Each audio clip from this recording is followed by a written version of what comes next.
Sayyid Muhammad Hassan Raza from mathemaths.com.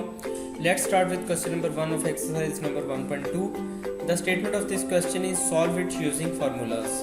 यानी कुछ हमारे पास जो बड़े मशहूर मारूफ फार्मूलाज हैं, उन फार्मूलाज को यूज़ करते हुए हमने आगे आने वाले कुछ क्वेश्चंस को सॉल्व करना है। तो ये फार्मूलाज जो कि हम यहाँ पे नॉर्मली यूज़ करेंगे, ये बहुत फेमस फार्मूलाज हैं जो कि यहाँ पे हम पूरे बेसिक मैथमेटिक्स में जिनका बहुत बड़ा रोल है, जैसा कि a+b होल स्क्वायर और a - b होल स्क्वायर। इन दोनों में सिर्फ फ़र्क +2ab और -2ab का है। जहाँ पे प्लस का हम फार्मूला लिख रहे हैं यहाँ वहाँ पे ये +2ab आएगा, जहाँ पे माइनस का फार्मूला लिख रहे हैं वहाँ पे -2ab आएगा। और a² + b² और a² + b² दोनों में इसी तरह से है। सिर्फ और सिर्फ फ़र्क, अगर प्लस का स्क्वायर ले रहे हैं तो +2ab आ जाएगा, माइनस का स्क्वायर ले रहे हैं तो -2ab आ जाएगा। चलें अब हम अपने क्वेश्चन की तरफ चलते हैं। जैसा कि यहाँ पे अगर हम देखें तो ये x + 2y का होल स्क्वायर है और x - 2y का होल स्क्वायर है।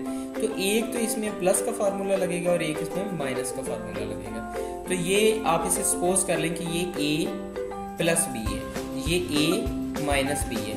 तो इसे वैसे ओपन करें, a + b आ जाएगा a का स्क्वायर प्लस b का स्क्वायर प्लस 2 × a × b। तो ये आ जाएगा x² + 4y plus 2 × x, 2x × 2y, ये 4xy आ जाएगा। बिल्कुल इसके साथ यहाँ पे x का स्क्वायर यानी a का स्क्वायर प्लस b का स्क्वायर -2 × a × b।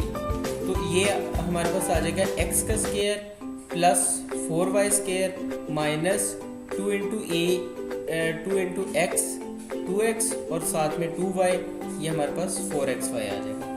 अब यहाँ पे +4xy और -4xy कैंसिल आउट हो गए, बाकी हमारे पास बचा x² + x² 2x², 4y² + 4y² 8y²। इन दोनों में से हम 2 को कॉमन ले लेते हैं, तो ये हमारे पास आ जाएगा x² + 4y²। Question number 1 complete हो चुका है। अगर आपको इसमें कोई कन्फ्यूजन है तो आप हमसे कांटेक्ट करें। हमारा यूट्यूब चैनल अवेलेबल है, आप उसे सब्सक्राइब करें ताकि हमारी लेटेस्ट वीडियोस और अपडेट्स आपको मिलती रहें।